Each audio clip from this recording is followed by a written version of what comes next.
توسل بالحبابة والبتول المستطابة والنبي ثم الصحابة فعسى دوام مجابة نتوسل بالحبابة والبتول المستطابة والنبي ثم الصحابة فعسى دوام مجابة.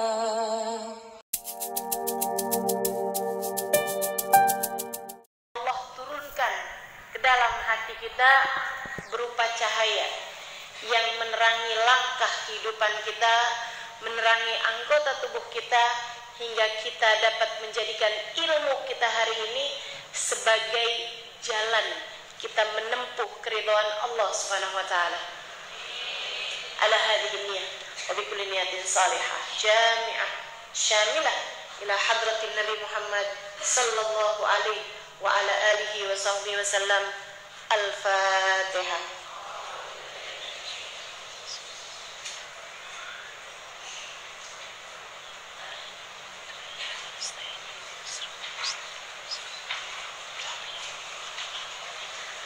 Waladdallin, amin. Poin pertama, hidup tidak pernah ideal untuk siapapun. Semua orang hidup pasti diuji. Tidak ada orang yang menjalani hidupnya dengan ideal. Ideal artinya sempurna. Gak ada orang yang sepanjang hidupnya sehat terus, kecuali kalau dia umurnya setengah hari. Lahir setengah hari sehat, habis itu datang ajal menjemputnya gitu. Tapi kalau orang hidup nih sampai segede ini nih, yang hadir di tempat ini, hidupmu gak akan mungkin ideal, teman-teman. Bahkan sekedar kesehatan badan, kamu pasti ada waktunya sakit. Kamu pasti diuji dengan sakit. Memang sebagian yang lain lebih sakit daripada yang lainnya. Memang sebagian yang lain ada yang lebih ringan sakitnya daripada yang lain. Akan tetapi semua pasti diuji. Bahkan dengan kesakitan sekalipun. Maksudnya urusan kesehatan aja, itu semua orang pasti dapat. Jatahnya masing-masing. Ada dikasih darah tinggi, ada yang dikasih darah rendah, ya kan? Ada yang dikasih kebanyakan gula, kasih pabrik gula. Ada yang malah kurang gula. Ada yang drop terus imunnya. Ada yang malah kelebihan imun, autoimun, kan begitu ya? Semua orang dikasih sakit, teman-teman. Satu-satunya manusia, dan jangan berharap kamu menjadi yang keduanya. Yang gak pernah dikasih sakit adalah Fir'aun. Fir'aun tuh flu aja gak pernah. Flu gak pernah Fir'aun. Jadi kalau ibu-ibu, adik-adik lagi kena flu, alhamdulillah, saya ternyata bukan Fir'aun. Kamu wajar, yang namanya manusia sakit tuh wajar. Biasa aja. Entaran pilek, taran panas, ada yang sehat terus. Giliran sakit berat banget, kan begitu? Ada yang sakitnya sih ringan aja gitu, sekedar mules-mules tapi sering banget. Sampai malu tiap ketemu sama orang buang angin. Masya Allah. Tiap orang pasti punya itu. Dikasih sama Allah memang. Hidup tidak pernah ideal untuk siapapun. Dari mulai sakit, kesulitan, ditinggal mati orang yang kita cintai, ditinggal hati oleh orang yang kita cintai. Kan begitu? Cerai aja kan ada cerai mati, ada cerai hati. Kok Ustazah istilahnya ketemu aja, baru nemu nih barusan. Ada yang suaminya meninggal, ada yang suaminya sudah tidak lagi punya hati kepadanya. Ya Allah, mana yang lebih sakit menurut Ustazah? Dua-duanya kayaknya ya. Sakit dua-duanya gitu. Tapi kan memang itu dia, hidup tak pernah ideal bagi siapa. Ada yang seneng sama kita, tapi pasti juga ada yang gak seneng sama kita. Ada pecinta, ada pembenci dalam kehidupan ini, wajar. Makanya saya kalau dibilang Ustazah, ada yang gak seneng sama Ustazah, ada orang benci sama Ustazah, oh wajar, alhamdulillah. Berarti saya manusia. Emang udah pasti, yang namanya orang normal, ya pasti ada yang suka, ada yang gak suka gitu. Ada yang gak seneng nih sama Ustazah, saya bilang pantas banget. Saya aja kalau ketemu sama diri saya belum tentu saya suka. Wajar aja kalau ada orang gak suka sama kita. Bahkan manusia paling tercinta di sisi Allah, baginda kita Nabi besar Muhammad, mengalami berbagai macam kesulitan dalam kehidupan. Apakah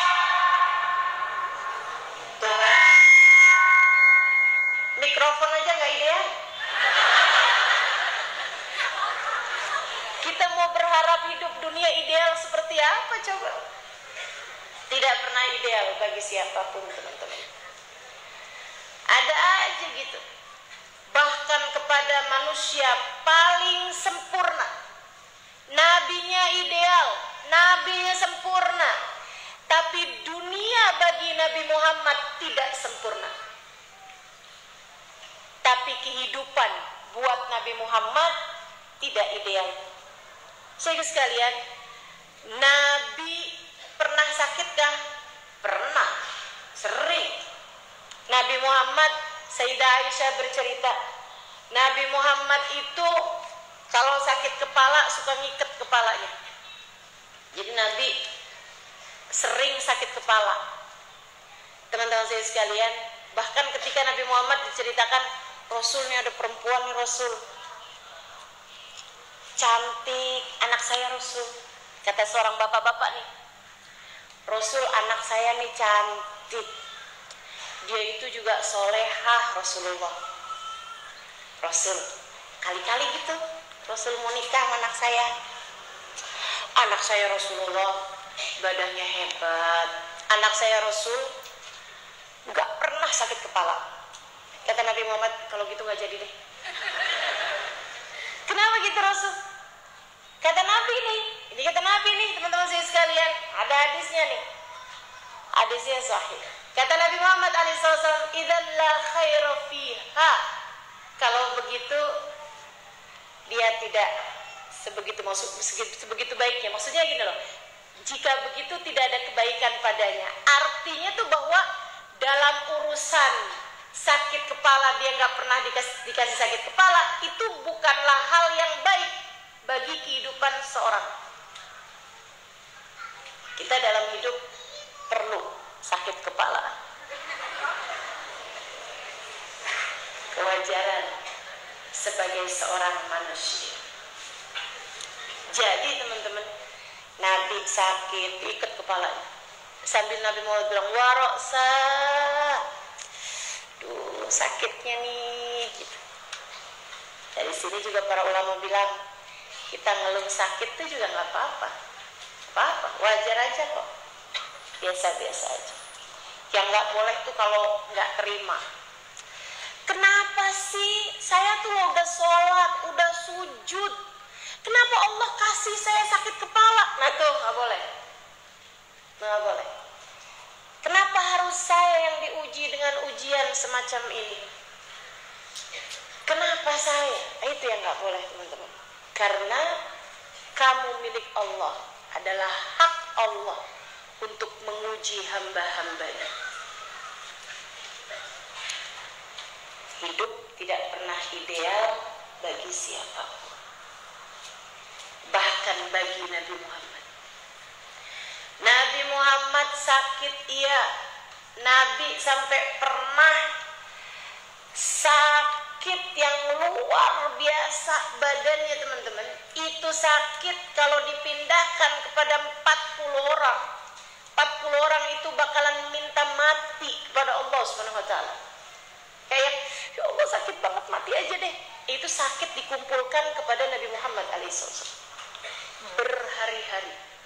Sayyidah Aisyah bercerita, Nabi itu sampai merah badannya di ujung rambut ke ujung kaki. Nabi sampai berkeringat, keringatnya Nabi Muhammad tuh sampai seperti butiran-butiran berlian. Sayyidah Aisyah, saya nggak tega lihat Nabi Muhammad SAW. Nabi sangat sakit, dan itu bukan beberapa jam tapi berhari-hari. Ada riwayat mengatakan 18 hari Nabi sakit kayak gitu. Tapi sahabat nggak pada jenguk. Kenapa? Mereka nggak tahu. Kenapa bisa nggak tahu? Idza gamal muadzin, idza adzan al muadzin, kalau muadzin mengumandangkan adzan, Nabi sembuh kayak tidak pernah terjadi apa-apa. Jadi begitu adzan, Nabi Muhammad berdiri, berangkat tuh ke masjid. Ini sahabat nggak ada yang tahu Nabi Muhammad sedang sakit. Sampai selesai Nabi Muhammad udah doa segala macam, beliau balik ke rumahnya, sakit lagi Nabi Muhammad. Beliau berbaring tuh sampai keringatnya membasahi lantai tempat beliau berbaring. Nabi minta didatengin air, dibawain air, kasih air, sama Nabi dipegang tuh air, diusapin ke badan beliau gitu, biar adem, biar dingin, kayak Nabi ngompres-ngompresin badan beliau sendiri gitu. Sehingga sekalian, sampai sesudah lewat berhari-hari dari sakitnya Nabi Muhammad alaihissalam, Nabi lagi di situ, di lantai beliau, Nabi Muhammad panggil Sayyidah Aisyah untuk minta dipanggilkan Sayyidina Ali bin Abi Thalib. Sayyidina Ali datang, kemudian Nabi Muhammad minta beliau untuk pergi ke sebuah sumur dan kemudian menguras sumur tersebut untuk melepaskan ikatan-ikatan sihir dari Banat Lubayt. Dengan firman Allah Subhanahu wa taala, setiap kali melepasnya bawa ayat-ayat Al-Qur'an, Qul a'udzu birabbil falaq min syarri ma khalaq wa min syarri ghasikin idza waqab wa min syarri naffatsati fil 'uqad wa min syarri hasidin idza hasad. Qul a'udzu birabbin nas malikin nas ilahin nas min syarril waswasil khannas alladzi yuwaswisu fi sudurin nas minal jinnati wal. Dalam hadisnya diriwayatkan bahwa ketika Nabi Muhammad sedang berbaring siang hari itu, datang dua malaikat yang mengobrol. Mereka bercerita, dua malaikat itu, duh kesiannya nih Nabi Muhammad, duh kesiannya Nabi Muhammad, kenapa ini? Yang satu lagi bilang, itu tuh ulahnya Banat Lubayt, ulahnya tukang-tukang sihir, tukang-tukang dukun, ya, dukun-dukun dari anak-anak perempuan penyihir atau tukang dukun yang paling profesional pada masa tersebut, namanya Lubayt. Lubaytnya udah meninggal, anak-anaknya Lubayt. Dia bilang, wah kesian sekali ini. Di mana di sihirnya disebutkan nama sumurnya. Kemudian sudah itu disampaikanlah pula malaikat Jibril turun menyampaikan ayat-ayat 11 ayat tadi itu sesuai dengan jumlah ikatan sihir yang menyihir baginda kita Nabi besar Muhammad sallallahu alaihi wasallam. Bahkan Nabi Muhammad pun hidup tidak ideal baginya. Kamu mau berharap jadi siapa? Wajar. Datang sakit, datang sulit, wajar. Datang miskin, datang ditinggalkan orang yang dicinta, wajar. Saudara sekalian, Nabi Muhammad itu ketika meninggal dunia usianya baru 63 tahun. Sudah sangat tua atau belum? Belum. Masih 63 tahun teman-teman sekalian. Akan tetapi beliau sudah menguburkan seluruh anak-anaknya kecuali satu aja, Sayyidah Fatimah. Sisanya yang lain, beliau punya 7 anak teman-teman. Punya 7 anak. 6 di antara putra-putrinya Nabi Muhammad, Nabi Muhammad sendiri yang meletakkan jenazahnya di dalam alam kubur mereka. Nabi Muhammad menguburkan ibunya. Nabi Muhammad maksudnya menyaksikan saat ibunya meninggal dunia. Nabi Muhammad ditinggal ayahnya bahkan sebelum lahir. Nabi Muhammad menikah dengan istri tercintanya Sayyidah Khadijah, dan Nabi Muhammad yang menguburkannya. Ditinggal orang tua. Sendirian, gak punya saudara karena beliau anak satu-satunya. Menguburkan istrinya. Sebelumnya beliau menguburkan satu demi satu anaknya. Hidup tidak ideal buat Nabi Muhammad sallallahu alaihi wasallam. Bagaimana mungkin kamu berharap hidup ideal untukmu? Terima sajalah. Inilah paket kehidupan yang sudah Allah gariskan untukmu. Ada waktunya sakit, ada waktunya sehat, ada waktunya dapat karunia dikasih anak, dikasih suami, tapi ada waktunya juga ditinggal oleh orang yang kita cintai. Hidup emang begitu. Mau bilang apa kita terhadap hidup yang memang bukan kita sebagai pengendalinya? Dibenci orang, teman-teman sekalian. Nabi Muhammad pernahkah? Bukan lagi. Sampai dengan sekarang yang benci Nabi Muhammad banyak aja tuh. Bukan begitu? Orang bikin kartun tentang Nabi Muhammad, orang fitnah-fitnah Nabi Muhammad sampai di zaman sekarang. Ketika sudah 1400 tahun dari kewafatan baginda kita Nabi besar Muhammad sallallahu alaihi wasallam. Nabi Muhammad semasa hidupnya dijahatin orang lain pernah, beliau jagonya teman-teman. Orang yang paling banyak dijahatin oleh orang lain sejak awal-awal Islam. Dari mulai sampai nih ya, anak-anaknya Nabi itu, Sayyidah Fatimah tuh bercerita, sesudah wafatnya Sayyidah Khadijah ibundaku, aku berharap ayahku tuh gak keluar rumah. Kenapa gitu wahai Sayyidah?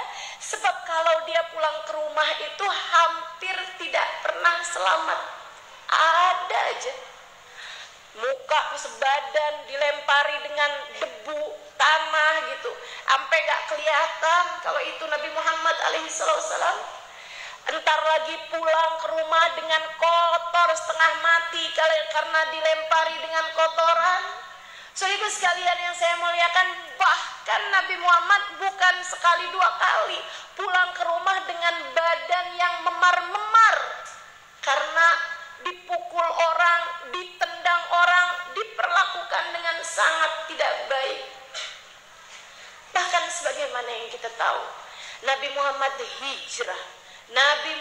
hijrah ke Taif, berharap mendapatkan perlindungan dari mereka. Mereka malah melempari Nabi Muhammad dengan kerikil, seraya mengatakan, Muhammad gila, ada orang gila, Muhammad gila, ada orang gila. Sampai batu-batu kerikil tersebut mengenai betis mulia Nabi Muhammad, betis yang sampai di Sidratul Muntaha.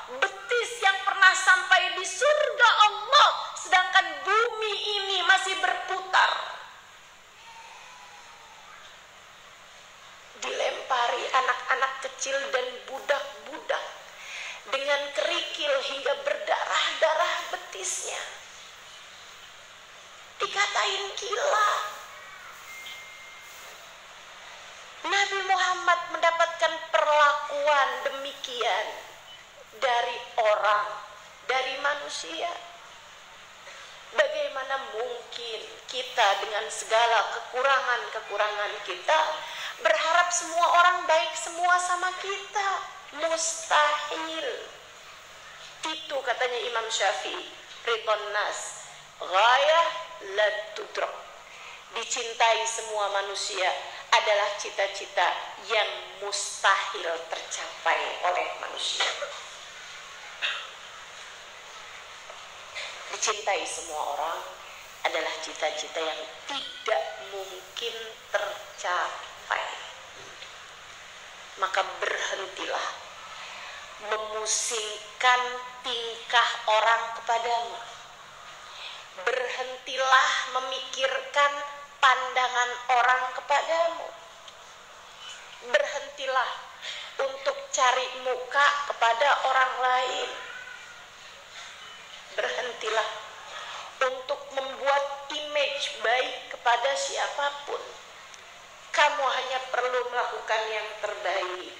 Kamu hanya perlu melakukan yang terbaik dalam perjalananmu menuju Allah dan berusaha berbuat baik kepada semua hamba Allah Subhanahu wa ta'ala.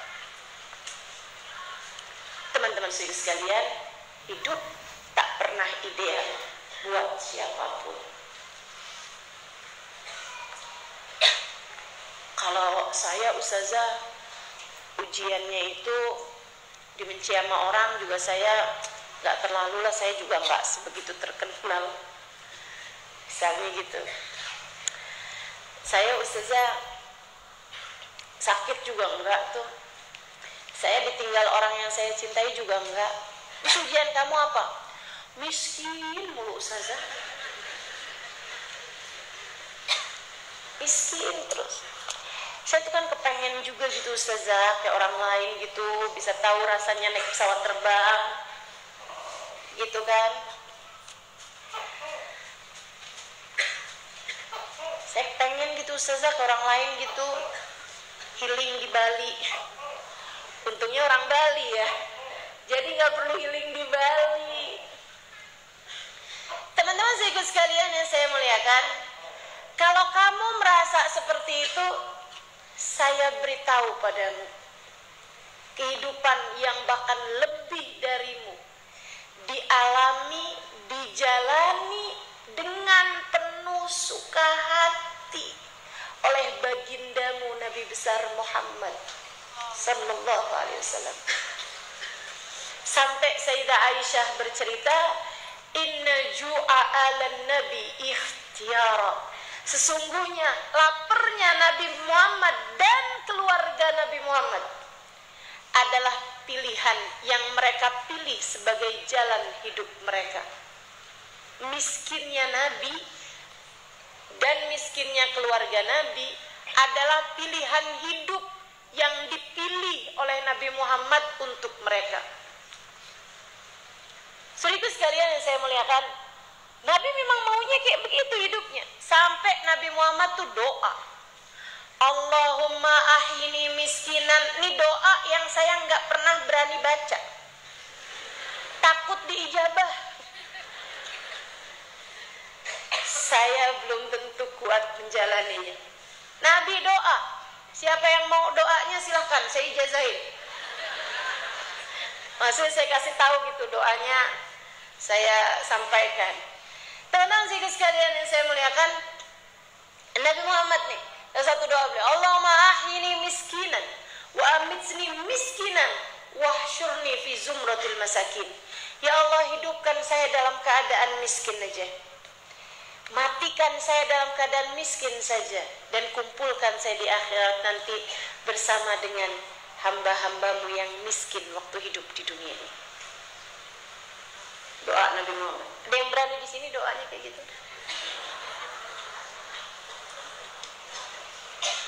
Makanya saran saya sih kalau doa tuh jangan minta kaya. Kenapa gitu? Ya kalau nggak bisa ngepasin doanya Nabi Muhammad, minta miskin, seenggaknya kamu jangan apa tuh namanya, berbalik sama sekali gitu ya. Nabinya minta miskin, kamunya minta kaya. Nah ini kan bertolak belakang sekali. Kalau kamu nggak bisa minta miskin, ya sekurangnya minta dikasih hati untuk bisa menerima, dan qanaah terhadap rizki yang Allah SWT berikan dalam kehidupan kita. Begitu ya? Ini kayaknya orang Bali masih belum setuju nih. Oke lah, lewatkan. Saudaraku sekalian yang saya muliakan, ini Nabi Muhammad alaihissalam, kalau kamu merasa ujianmu itu adalah selalu soal harta, selalu soal materi, ku sampaikan padamu ucapan Sayyidah Aisyah alaiha ridwanullah, marrat alaina hilal fahilal falam yuqad ala matbakhina nar.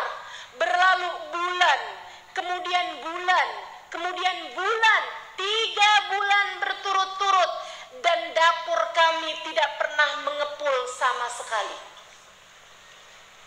Fa'ala madza tataghaddun wa tata'ashun. Lantas dengan apa kalian makan siang dan makan malam?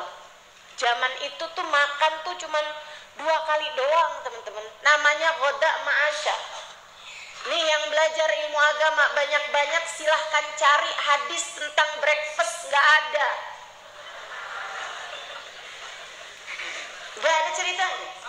Nabi itu makannya cuma ghoda ma'asya. Ghoda tuh makan sebelum duhur, asya itu adalah makan di waktu malam gitu. Antara maghrib ke isya itu namanya waktu asya. Saudaraku sekalian yang saya muliakan, tuh jadwal makannya baginda kita Nabi besar Muhammad alaihissalam. Sebelum duhur ama asar atau maghrib gitu kan, di sekitaran itu waktu makannya baginda kita Nabi Muhammad alaihissalam. Sampai-sampai ada salah satu dari guru kami mengatakan, kalau ada orang yang apa-apaan bilangnya bid'ah, awal bid'ah pertama, salah satu bid'ah dalam Islam adalah sarapan.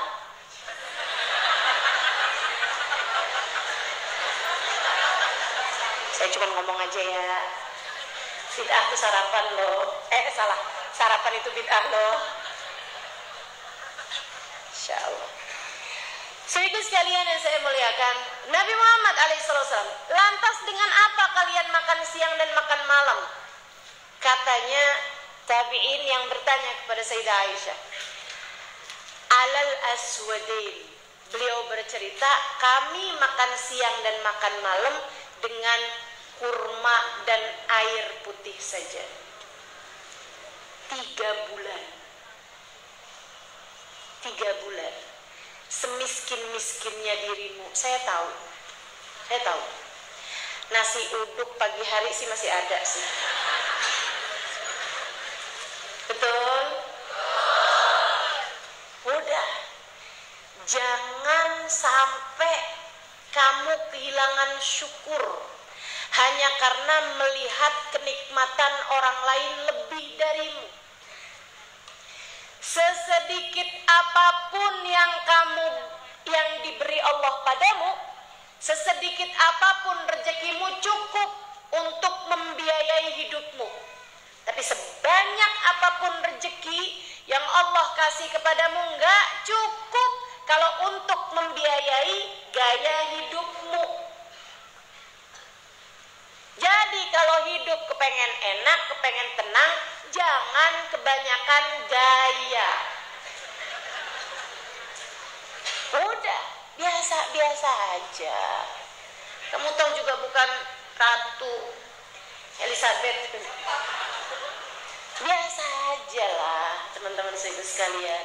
Gak usah sampai segala pinjol gitu kan. Akhirnya bikin repot nih. Yang seukuran aja sama harta yang kita punya gitu kan. Disesuaikan, jangan juga kamu punya baju banyak-banyak yang dipakai yang robek-robek mulai, jangan. Jangan. Suaminya bilang, kayak perasaan kamu pakai baju itu robek deh. Tuh robeknya gede banget, enak nih. Adem. Adem yang make, gerah yang lihat.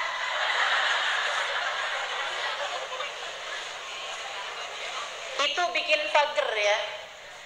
Pager tuh memerlukan, membutuhkan. Jadi hatinya tuh merasa kurang terus gitu. Walaupun punya banyak tuh tapi selalu berada dalam keadaan kekurangan aja. Apa tuh yang bikin pager? Orang kalau punya barang bagus yang dipakai yang robek atau bikin pager. Orang kalau punya bisa kebeli sisir tapi yang dipakai yang udah gompel. Pakai gelas yang udah nggak ada pegangannya gitu, udah patah. Oh, panci ini paling banyak nih. Yang udah nggak ada kupingnya. Nah, itu jangan dipakai. Udah, taruh aja di luar dibuat pot. Saya pernah lihat tuh. Bikin panci jadi pot bunga ya. Saudaraku sekalian yang saya muliakan, jadi kalau kamu bicara tentang kemiskinan, manusia sempurna yang hidup di atas muka bumi ini, namanya baginda Nabi besar Muhammad, hidup lebih miskin darimu, Kak. Hidup lebih miskin darimu, Bu. Hidup lebih miskin darimu, Dek. Sebab dunia ini tidak pernah ideal untuk siapapun. Jadi Nabi kena sakit, iya. Nabi dibenci orang, iya. Nabi ditinggalkan orang-orang yang dicinta, ditinggalkan meninggal oleh orang-orang yang dicinta, iya. Nabi miskin hidupnya, iya. Semua jenis ujian-ujian dalam kehidupan Nabi Muhammad pernah mengalaminya. Sebab dunia tidak akan pernah ideal bagi siapapun juga. Kenapa Ustazah? Kenapa Allah jadikan dunia ini tidak ideal? Sebab kamu hidup di dunia bukan untuk dunia. Kamu diciptakan di dunia untuk berbekal menuju keabadian. Kalau kamu mau cari senang, carinya bukan di dunia, akan tetapi nanti di surga. Nanti di surga. Di akhirat yang ada adalah derita sederita-deritanya atau bahagia sebahagia-bahagianya. Tidak ada percampuran dari keduanya. Dunia inilah tempatnya. Ada bahagia, ada susah juga. Emang kayak begitu sifatnya dunia. Maka kita belajar untuk bisa jadi hamba Allah yang solehah dalam segala keadaan. Teman-teman sekalian, Allah dalam hidup nih ngasih kita susah, ngasih kita sakit, ngasih kita sedih, ngasih kita kecewa, biar kita ingat sama surga, biar kita kepengen sama surga. Kita nih di dunia nih dikasih sama Allah, kesenangannya itu serba nanggung dan ada banyak kesusahannya, biar kita mau berbekal menuju akhirat. Saudara sekalian saya muliakan, saya kalau lagi sakit, lagi sulit, lagi ada hal-hal yang gak ngenakin saya selalu bilangin sama diri saya tuh kayak begitu gitu. Halimah, waktunya lagi dikasih sakit yang tenang, biar kamu kangen sama surga, biar kamu kepengen sama surga nih, kamu nih udah terlalu betah di dunia nih.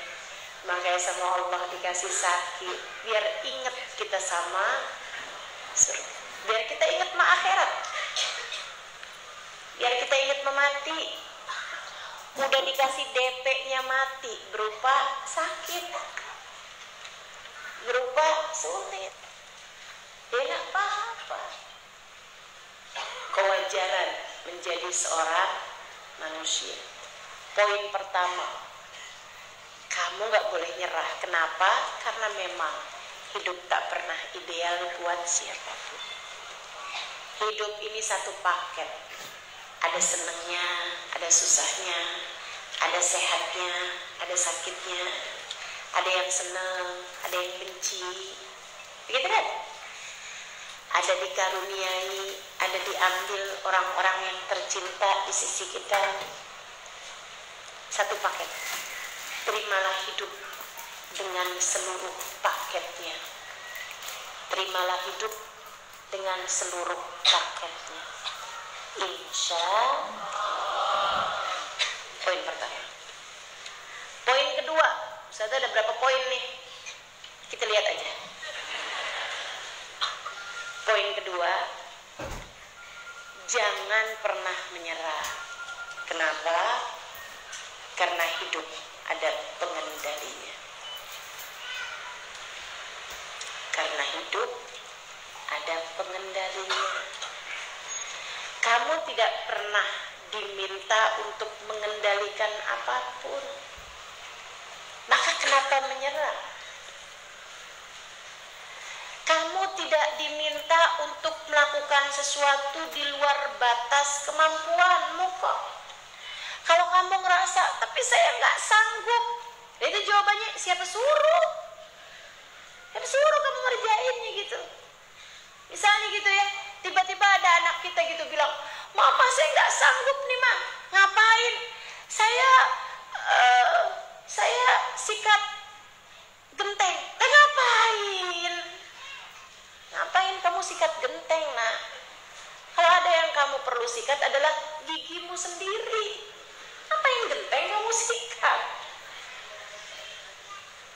Orang tuh nggak kuat itu karena dia sok-sokan mengendalikan sesuatu yang berada di luar pengendaliannya. Jangan coba-coba lakukan. Ustazah saya nggak kuat Ustazah. Suami saya naksir janda belakang rumah. Saya nggak kuat Ustazah. Kamu nggak kuat? Kenapa gitu? Kamu berusaha mengendalikan hati suamimu. Jangankan mengendalikan hati suamimu, hatimu sendiri kamu seringkali tidak mampu mengendalikannya. Padahal kamu tidak diminta untuk mengendalikan hati siapapun selain hatimu sendiri. Betapa seringnya rasa hatimu tidak mampu kamu kendalikan, betul? Karena mengendalikan rasa hati sendiri aja nggak bisa. Gimana kamu mau sok-sokan, mau belagu, mau sombong untuk mengendalikan hati orang lain? Ya nggak kuat lah kamu. Teman-teman saudaraku sekalian yang saya muliakan, jadi ingat-ingat nih, hidup ada pengendalinya. Nggak usah kendalikan apapun. Biarkan semuanya mengalir, teman-teman saudaraku sekalian. Biarkan semuanya mengalir. Kamu hanya perlu melaksanakan perintah-perintah yang dia lakukan kepadamu, kemudian tenanglah. Kemudian tenanglah. Kerjain aja perintahnya apa, kemudian tenanglah. Tenang. Kenapa bisa tenang? Dengan kamu berpikir ada yang sudah mengendalikan. Saya sering naik pesawat terbang. Ya iyalah, masa mau ke Bali saya naik andong-andong. Mungkin. Teman-teman saya sekalian, saya sering naik pesawat terbang. Dan saya itu mudah tidur di pesawat terbang. Kayaknya tuh kalau lagi pesawat lagi mau terbang tuh, awal-awal terbang tuh, lagi apa tuh namanya, take off itu ya. Saya ngerasanya kayak lagi di timang-timang gitu, kayak lagi diindung-indung gitu ya, ngantuk banget, tidur gitu saya. Saya liatin yang kayak saya juga nggak sedikit, ada banyak teman saya tuh malah pesawat masih mendarat nih, masih di bawah, udah tidur aja dia. Jadi sekalian, tenang kita bisa tidur di atas pesawat. Kenapa? Karena kita tahu pesawat ada pilotnya. Saya yakin saya 100%. Kalau misalnya baru terbang itu dikit, terus tiba-tiba ada pramugarinya yang kasih pengumuman. Maaf, saya mau bertanya kepada penumpang semuanya, adakah di sini yang bisa nyetir pesawat? Karena ternyata pilotnya pingsan. Itu saya yakin yang lagi tidur kayak gimana pun bangun pasti nggak tenang. Pasti bangun semua tuh. Khawatir semuanya, saya yakin tuh. Semua orang-orang udah langsung berdoa dengan kepercayaan masing-masing. Yang orang Islam yang la ilaha illallah, la ilaha illallah, la ilaha illallah. Astagfirullah, astagfirullah. Astagfirullah udah pasti tuh. Allahu Akbar, Allahu Akbar ya Allah. Sambil mikir gitu kan. Ya ampun, ini punya salah apa nih sama suami? Anak-anak kalau saya meninggal dunia gimana gitu. Kita langsung nggak tenang. Kalau kita tahu bahwa pesawat itu tidak ada pilotnya. Teman-teman sekalian, segitunya kita kok naik pesawat bisa tenang, padahal kita nggak kenal sama pilotnya. Ada nggak di sini yang kalau mau naik pesawat kenalan dulu sama pilotnya? Ya yakin. Setakut-takutnya kamu naik pesawat nggak ada yang kayak begitu. Tunggu dulu ya, saya mau pelajarin dulu Mbak, ini pesawatnya nih, pilotnya siapa nih yang nyetir? Dia sekolahnya udah sampai apa nih gitu. Nggak ada kayak begitu. Rekam jejak pilotnya kayak gimana nih? Nggak ada. Teman-teman sekalian, kita begitu tenang naik pesawat, sampai bisa tidur di dalam pesawat. Karena kita yakin bahwa ada pilotnya. Kita yakin pilot yang ngerti sekolah, bukan pilot gadungan. Bukan masinis, bukan supir truk. Kita tahu tuh. Karenanya kita tenang, teman-teman saudara sekalian. Itu harus kamu praktekkan dalam kehidupanmu di atas muka bumi ini. Yang tenang. Hidup ini ada pengendalinya. Yang nurunin hujan, yang berhentiin hujan. Yang ngasih gempa, yang memberhentikannya. Yang ngasih tsunami, yang memberhentikannya. Yang menentukan tempat mana yang kena bala, tempat mana yang tidak. Yang menentukan nasib dirimu, nasib anak-anakmu. Kapan kamu sakit, kapan kamu sehat. Anakmu akan bagaimana, suamimu akan bagaimana, orang tuamu akan bagaimana. Semuanya sudah ada yang mengendalikannya. Namanya Allah Subhanahu wa ta'ala. Dan kamu harus tahu, Dia menamakan dirinya Rahman Rahim. Dia mengatakan Bismillahirrahmanirrahim. Segala sesuatu hanya bisa terjadi dengan Allah, dengan nama Allah, dengan keagungan Allah yang Maha Rahman, Maha Rahim. Dia telah mengatakan innama amruhu idza arada syai'an ayyaqula lahu kun fayakun. Sungguhnya urusan Dia adalah apabila menghendaki sesuatu terjadi, Dia hanya perlu berkata jadilah, maka jadilah sesuatu tersebut. Saudara sekalian, Dia telah mengatakan fa'alun lima yurid. Allah lah yang menghendaki segala sesuatu yang terjadi. Dialah yang mengatakan Masya Allahu kan wa ma lam yasha lam yakun. Apapun yang Allah kehendaki terjadi maka terjadi. Apapun yang tidak terjadi adalah karena Allah tidak menghendaki. Maka tenangkan dirimu. Kamu hanya perlu untuk mendengarkan instruksi dari pramugari. Disuruhnya kita tegakkan tegakkan sandaran kursi, ikatkanlah sabuk pengaman, kan gitu ya? Ya kamu kerjain aja. Jadi dalam segala keadaan yang tenang, kerjakan aturan-aturan Allah.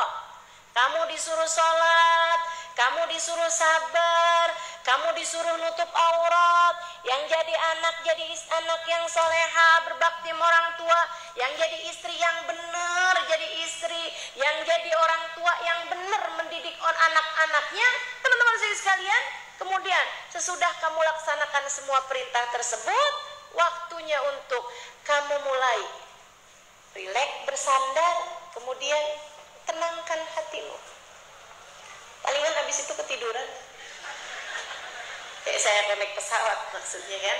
Nah itu kan enak tuh teman-teman saudara sekalian. Jadi nggak ada ceritanya kamu sampai hampir menyerah. Karena kamu tahu hidup ada pengendalinya.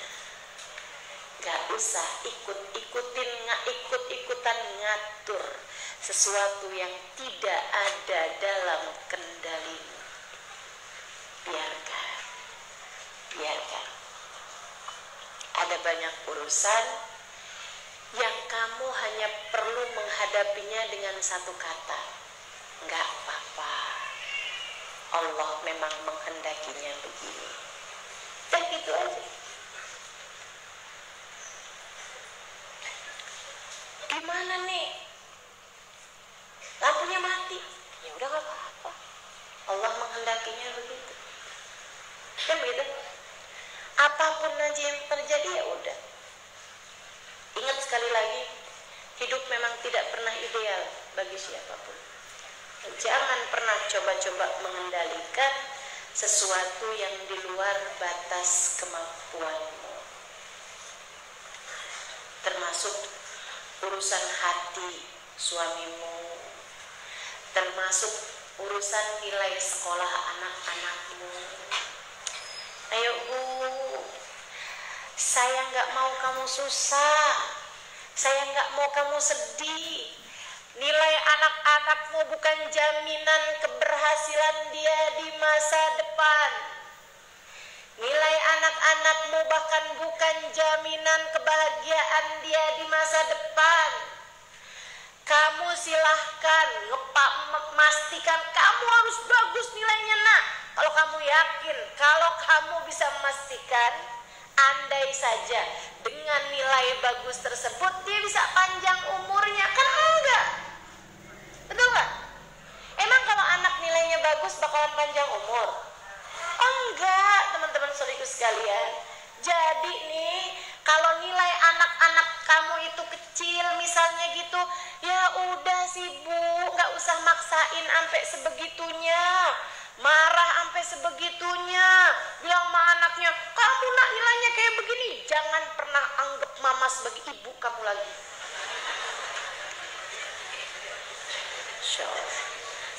Kamu jangan pernah panggil mama dengan mama lagi. Habis itu pas ketemu sama mamanya dipanggil namanya.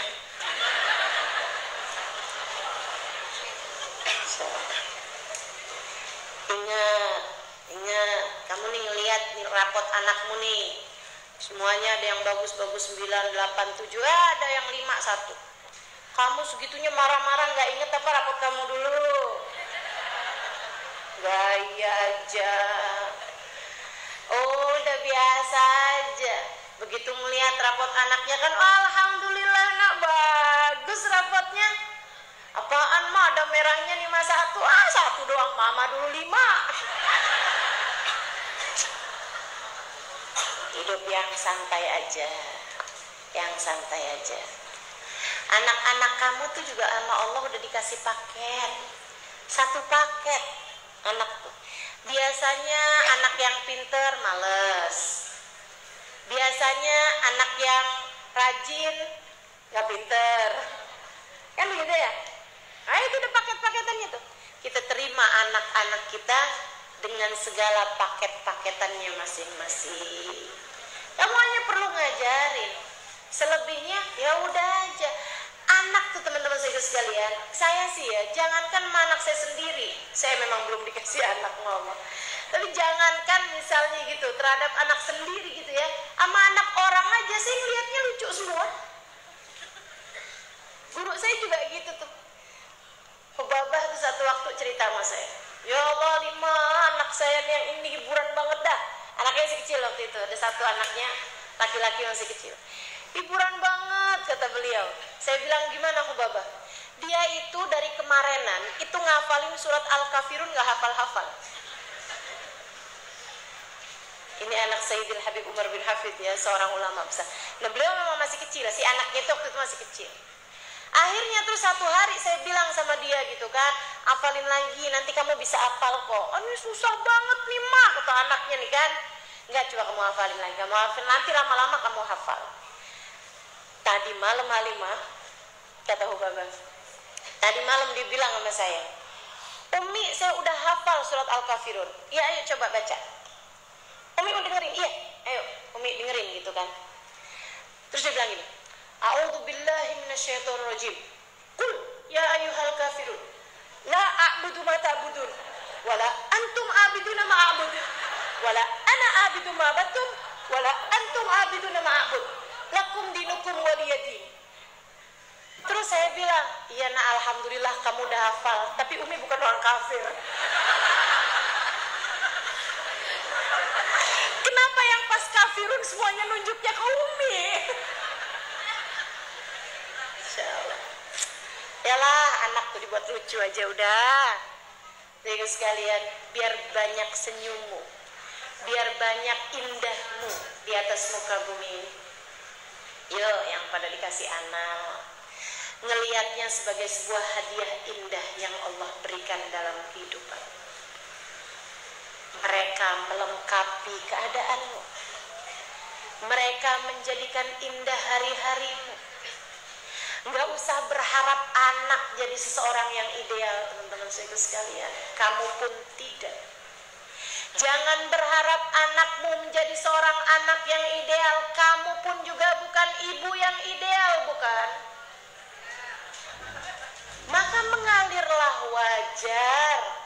Fahamilah bahwasanya alam semesta ini sudah ada pengendalinya, udah ada yang ngatur. Wa qaddarallahu lahu taqdira. Allah udah punya takarannya, udah diukur masing-masingnya, semuanya udah dikasih jatah sama Allah Subhanahu wa taala. Udah ada jatahnya masing-masing. Belajarlah buat menerima apapun yang Allah Subhanahu wa taala sudah tetapkan, sebab dialah pengendalinya. Capek kamu kalau segala-gala kamu usahakan untuk tidak sesuai dengan kodratnya. Segala-gala kamu usahakan untuk kamu menginginkan begini, kamu menginginkan begitu, padahal Allahnya nggak ngasih begini, nggak ngasih begitu. Capek hidup kamu itu. Kamu kalau mau hidupnya capek, nggak apa-apa loh teman-teman. Kamu capek tuh buat tahajud, kamu capek buat belajar, kamu capek baca Quran, kamu capek baca sholawatan gitu kan. Capek nih, kenapa? 5 juz Al-Quran. Nggak apa-apa kan? Betul nggak? Kamu capek karena kamu telah membaca 5 juz Al-Quran. Capeknya enak, capeknya senang. Saya misalnya capek, kenapa Ustazah? Oh iyalah Ustazah habis ngajar. Enak teman-teman saudara sekalian. Capek, kamu capek nih pulang majelis gitu kan. Soalnya datangnya pada pagi-pagian. Siapa suruh makanya. Saudara sekalian, nih ya, kamu capek pulang majelis, capeknya masih enak, saudara sekalian. Tapi kalau kamu capek memikirkan sesuatu hal yang tidak bisa kamu kendalikan, capeknya nggak enak. Kamu nih kepengen suami jangan sampai berbagi hati dengan perempuan yang lain. Kemudian kamu usaha, suami saya jangan sampai naksir perempuan yang lebih cantik gitu kan. Suami saya jangan sampai naksir perempuan hanya disebabkan karena saya tidak cantik. Jadi kamu usaha, kamu ngaca, ini mana nih yang perlu diperbaiki. Capek bener hidup kamu. Terus kamu mau apain? Hidung dioperasi, mata dioperasi, bibir disulam, tarik benang. Ya Allah, itu ya kurang kobras abis ini tuh. Ya Allah, itu muka apa kain? Astagfirullah, astagfirullah. Inna lillahi wa inna ilaihi raji'un. Capek sekali kalau kamu mau buat kayak begitu gitu. Habis dioperasi jangankan suaminya, dia sendiri nggak kenal.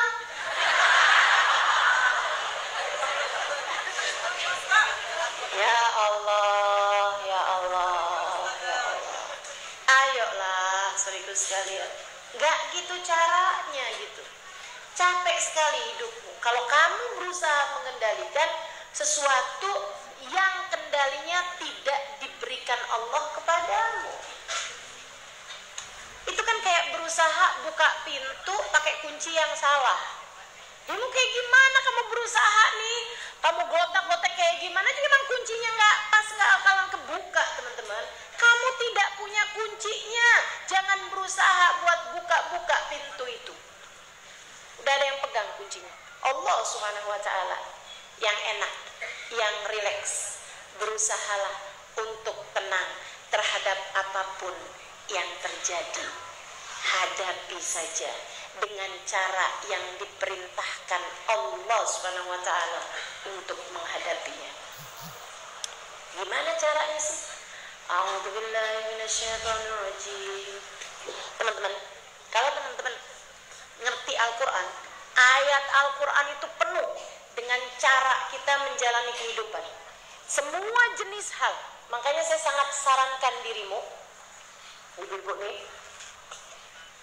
saya sangat menyarankanmu untuk mempelajari Al-Quran.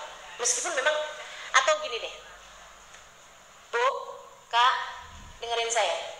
Kalau kamu punya anak cerdas, minta dia buat belajar agama dengan baik, minta dia buat mempelajari ayat-ayat Al-Quran, minta dia buat belajar dari sejak awal, belajar bahasa Arabnya, belajar tata bahasanya, pondokin, pesantrenin, gitu kan, sekolahin yang tinggi, ilmu agama. Ustazah, kenapa harus pesantren? Pesantren itu fokus.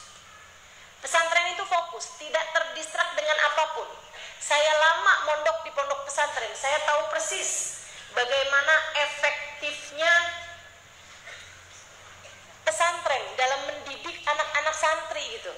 Memang tentu tidak semua pesantren bagus, sama halnya dengan tidak semua sekolah juga bagus. Ya kan begitu ya? Akan tetapi tidak ada yang lebih bisa untuk mendidik dengan ilmu agama yang baik lebih daripada pesantren, selama yang dari pengalaman saya sekolah di pondok-pondok pesantren. Teman-teman sekalian, kenapa gitu? Karena sayang. Saya kalau baca Quran gitu, saya bukan yang paham semua isi Al-Quran, tapi insya Allah saya banyak ngerti Al-Quran. Saya belajar lama, teman-teman. 12 tahun saya berada di pondok pesantren. Untuk kemudian sampai sekarang juga saya masih terus belajar. Saya kalau baca Quran gitu, ya Allah, seneng banget. Saya ngerti artinya, seneng banget. Itu salah satu kenikmatan tertinggi yang Allah SWT berikan dalam hidup saya, selain nikmat iman Islam dan nikmat dikasih guru-guru yang soleh-soleh. Nikmat ngerti bahasa Al-Quran. Caramu menjalankan hidup tuh semuanya ada tuh di situ. Ada di dalam Al-Quran. Saya tidak hafal Quran, tapi saya banyak, insya Allah, banyak mengerti makna Al-Quran karena saya mempelajarinya. Teman-teman saudara sekalian yang saya muliakan, contoh misalnya gitu ya, gimana caranya nih ngadepin kehidupan, ngadepin kalau lagi dikasih susah apa segala macam, udah ada cara. Allah Subhanahu wa taala, a'udzubillahi minasyaitonirrajim, wa lanabluwannakum bisyai'in minal khawfi wal ju' wa naqsin minal amwali wal anfusi wat thamarat fabashshiris sabirin. Itu kata Allah, kalian sebagai umat manusia pasti akan kami uji. Pasti, itu pakai lam taukid, pakai nun taukid bertasdid, itu double 3 tuh teman-teman. Taukidnya, taukid itu menguatkan. Jadi artinya nih gini, sesungguhnya pasti benar-benar. Oh, sesungguhnya pasti benar-benar. Benar-benar apa ya Allah? Pasti apa ya Allah? Sesungguhnya kami pasti akan menguji, pasti. Jadi yang namanya hidup memang tidak akan pernah bebas dari ujian.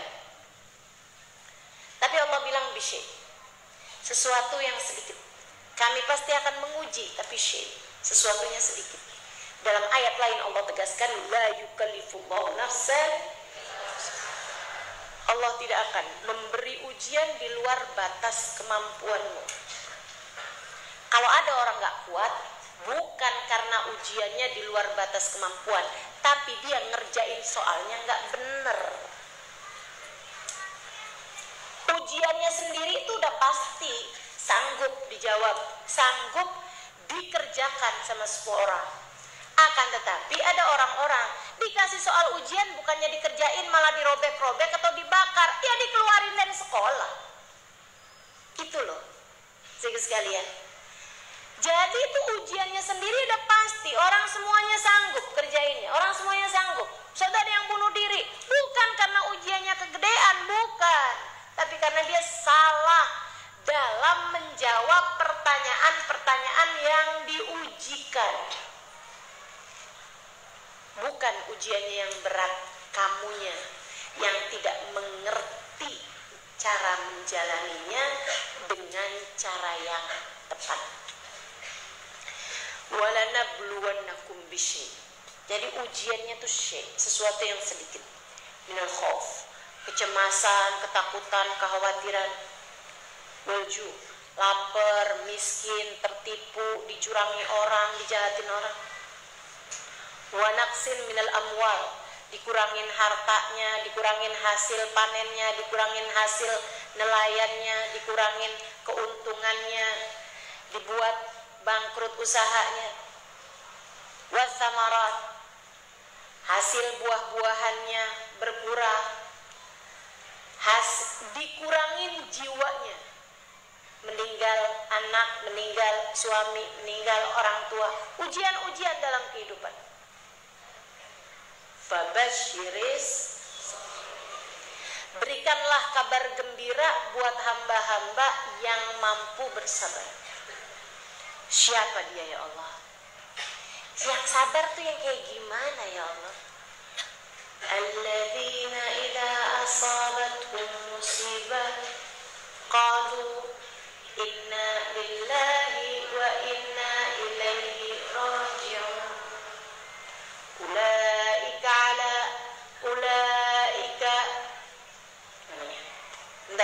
Alladzina idza asabatuhum musibah qalu inna lillahi wa inna ilaihi raji'un. Ulaika ala salatihim min rabbihim wa rahmah wa ulaika humul muhtadun. Kata Allah Subhanahu wa taala, orang sabar alladzina idza asabatuhum musibah, orang-orang yang apabila tertimpa musibah mereka faham makna semua milik Allah, kami tidak mampu mengendalikannya, semua punyanya Allah, maka kendali semuanya hanya pada Allah. Wa inna ilaihi raji'un, dan semua yang milik Allah hanya akan kembali kepada Allah. Uang semuanya punyanya Allah, sekarang diambil balik sama Allah. Anak semua punyanya Allah, ada yang diambil balik sama Allah. Suami kita punyanya Allah, lagi diambil balik sama Allah. Orang tua kita punyanya Allah, ada yang diambil sama Allah. Harta kita punyanya Allah, tanah kita punyanya Allah, kena longsor misalnya, balikan kembali kepada pemiliknya. Innalillah. Dia faham bahwa segalanya punyanya Allah, dalam kendali Allah, kita tidak memiliki kendali atas hal tersebut. Merekalah orang-orang yang sabar, faham bahwa kita tidak memiliki apapun, pemilik sejatinya adalah kita tidak mampu mengendalikan apapun, pengendali sesungguhnya hanyalah Allah. Teman-teman, kita bahkan tidak bisa mengendalikan satu rambut kita yang hendak beruban. Kita bahkan tidak bisa mempertahankan satu gigi kita yang harus tanggal. Kita tidak bisa mengembalikan 1 jam kehidupan orang yang kita cintai untuk tetap berada bersama kita. Sebab inna lillah, semuanya memang hanya milik Allah. Semua hanya milik Allah. Maka jangan coba-coba ikut campur kepada kepemilikan Allah. Termasuk hati suamimu, termasuk hati anak-anakmu. Jadi teman-teman saudaraku sekalian, kamu lakukan aja yang terbaik. Selebihnya biarkan Allah Subhanahu wa ta'ala dengan urusannya mengendalikan sesuatu untukmu. Enak tuh. Enak kalau udah kayak gitu. Anakmu sakit, kamu paham. Anakmu punyanya Allah, badan anakmu punyanya Allah. Jangan sok-sokan, ya Allah, kenapa anak saya dikasih kayak begini, ya Allah. Saya sayang sama dia, ya Allah. Kata Allah, saya lebih sayang kepada anakmu daripada kamu. Saya tahu apa yang harus saya lakukan. Jangan sok-sokan. Ibu-ibu saudaraku sekalian yang saya muliakan, bukankah kamu gak suka kalau anakmu ada yang berusaha mengendalikannya? Betul gak? Kamu bilang, kenapa kok anak saya ini kamu cubit? Ya soalnya dia kayak begini, jadi saya pikir nih yang paling bagus nih dicubit. Oh gak bisa, ini anak saya, kamu jangan apa-apain anak saya. Ibu-ibu saudaraku sekalian, anakmu miliknya Allah. Gak usah sok-sokan. Berusaha untuk menjaga anakmu, berusaha untuk menjadikan anakmu begini begitu segala macam. Gak usah. Suamimu miliknya Allah. Gak usah sok-sokan berusaha untuk jadi bodyguard buat suamimu. Gak usah pakai segala pasang GPS di HP suamimu.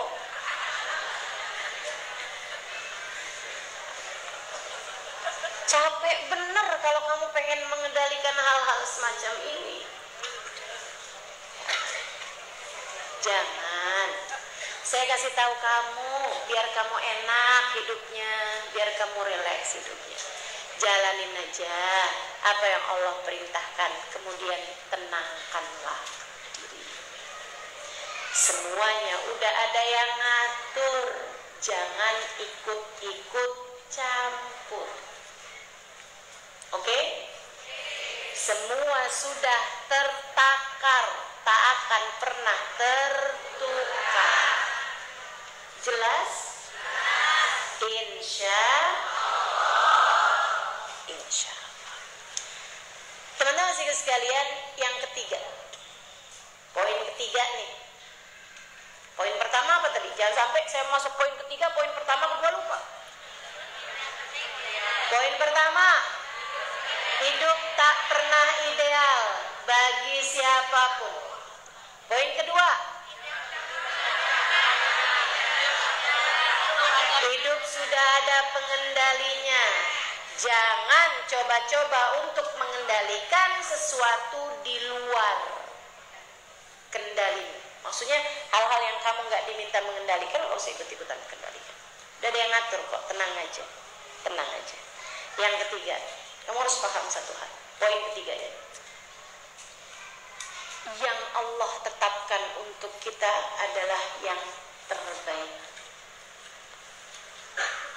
Karenanya ucapkanlah alhamdulillah ala kulli hal. Terima kasih ya Allah atas keadaan apapun yang Engkau tempatkan aku di sana. Apapun yang Allah tetapkan adalah yang terbaik. Ustazah, yang terbaik apanya? Saya dikasih miskin terus Ustazah. Karena Allah tahu, kamu kalau kaya jadinya gak benar. Karena Allah tahu, kamu kalau kaya akan ada banyak dosa-dosa yang mungkin kamu lakukan. Karena Allah menginginkanmu menjadi seseorang dengan hisab yang ringan di akhirat, maka Allah miskinkan dirimu itu. Tapi ada teman saya dikasih kaya Ustazah, karena Allah tahu dia mungkin bisa mendermakan hartanya di jalan Allah. Karena Allah tahu dia bisa untuk dermawan. Saya sekalian, Allah tuh dia yang paling tahu. Kayak kamu aja loh punya anak, kalau kamu pinter, ibu yang pinter, ibu akan mempelajari anak-anaknya. Oh yang ini nih saya ngadepinnya nggak boleh kenceng-kenceng. Oh kalau yang ini nih saya ngadepinnya harus dengan agak kenceng nih. Kalau yang ini harus dengan bercanda, kalau yang ini harus dengan serius. Kamu kan kayak gitu. Kamu pelajari love language anak-anakmu katanya gitu ya. Istilahnya orang zaman sekarang tuh. Bahasa kasihnya setiap anak kan beda. Ada yang dengan kata-kata gitu, diomongin tuh dia seneng gitu kan ya. Ada juga yang dengan sentuhan, pelukin, dipegangin tangannya gitu, disentuh gitu kan, dia seneng gitu. Ada lagi yang dengan dikasih hadiah gitu kan.